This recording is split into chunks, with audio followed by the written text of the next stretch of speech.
খাল পারাপারে রাস্তা নেই, বাধ্য হয়ে প্রায় 40 বছর ধরে রেল ব্রিজের ওপর দিয়েই প্রাণের ঝুঁকি নিয়ে যাতায়াত করছেন দক্ষিণ হাওড়ার মৌখালী হালদার পাড়ার হাজার হাজার বাসিন্দা। স্কুল পড়ুয়া, অসুস্থ রোগী থেকে মৃতদেহ বহন সবই চলছে রেল ব্রিজ পার করে। তার উপর মৌখালীর এই হালদার পাড়ায় এখনো অনেক রাস্তায় কাঁচা রয়েছে, পাকা হয়নি। হাওড়া পুরসভার অন্তর্গত 46 নম্বর ওয়ার্ডের হালদার পাড়ার বাসিন্দাদের কাছ থেকে অভিযোগ পেয়ে কিভাবে তাদের এই সমস্যার সমাধান করা যায় তা খতিয়ে দেখছে রাজ্যের পরিবর্তনের সরকারের বিভিন্ন দফতর। শুক্রবার সকালে রেল, জেলা প্রশাসন ও রাজ্য সরকারের সেচ দফতরের আধিকারিকরা এলাকা ঘুরে দেখে স্থানীয় বাসিন্দাদের সঙ্গে তাদের এই সমস্যা নিয়ে কথা বলেন। সমস্যার সমাধান কিভাবে করা যায় তা তাঁরা খতিয়ে দেখেন। এলাকায় গিয়েছিলেন বিধানসভা নির্বাচনে দক্ষিণ হাওড়ায় এবার বিজেপি প্রার্থী তথা স্থানীয় বিজেপি নেতা শ্যামল হাতি।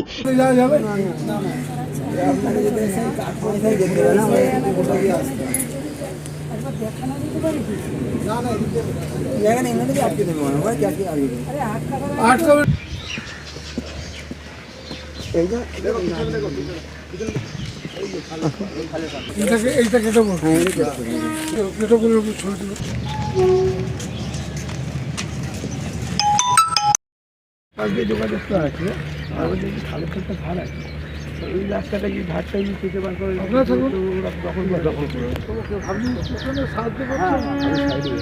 এখন তো প্রোটোকল আমি জানি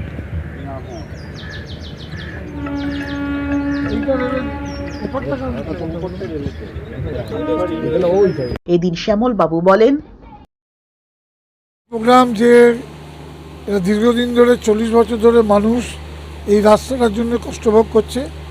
এখানকার 600 পরিবার থাকে। অসুস্থ রোগীকে নিয়ে স্কুল কলেজের ছেলেমেয়েরা এই রাস্তা দিয়ে যাচ্ছে, নিরাপত্তা নেই, জল আলোর ঠিকমতো ব্যবস্থা নেই। সেই জন্য আমরা এখানটা দেখতে এলাম। দেখলাম যে দুটো অপশান, একটা রেলকে আমরা জানাতে পারি একটা ব্রিজ করে দেওয়ার জন্য জায়গা দিলে, ইরিগেশনকে সাথে এনেছি, সুবীরবাবু ইঞ্জিনিয়ার, এক্সিকিউটিভ ইঞ্জিনিয়ার এসেছেন, আর এসডিও এসেছেন। আর আমাদের যে আরেকটা অপশান, যেটা পাড় থেকে যে কাঠের পোল যেটা আছে, সেই পোলটা থেকে যদি যোগাযোগ করা যায়, কানেক্টিভিটি করা যায়, মানে মাটি তুলে, সেটারও আমরা দেখে গেলাম। এটা নিয়ে আমরা মানুষজনকে সাথে নিয়ে আমরা কর্পোরেশন এবার যাব। আশা করি আমাদের রাজ্য সরকার এবং কেন্দ্র সরকার একই দলের বলে আমাদের একটা আশা আছে, মানুষের সেই আশা আছে যে আমরা একসঙ্গে কাজ করে এই ব্রিজটা রেলকে দিয়ে করাতে পারি। কি আপনাদের অসুবিধাটা কি?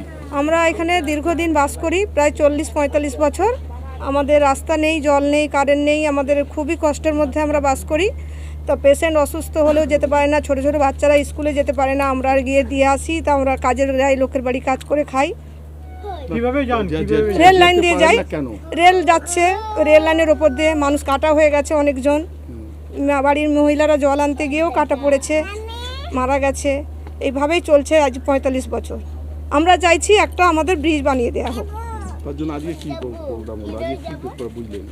আমরা বুঝলাম এই সরকার নতুন এসছে, নতুন মুখ্যমন্ত্রী, তাদের কাছে অনুরোধ করছি আমরা পাড়ার সবাই মিলে, আমরা এতজন মানুষ, 600 মানুষ বাস করি, যে আমাদের একটু ব্রিজ বানিয়ে দেওয়ার চেষ্টা করছি। আমরা বলছি, আবেদন জানাচ্ছি।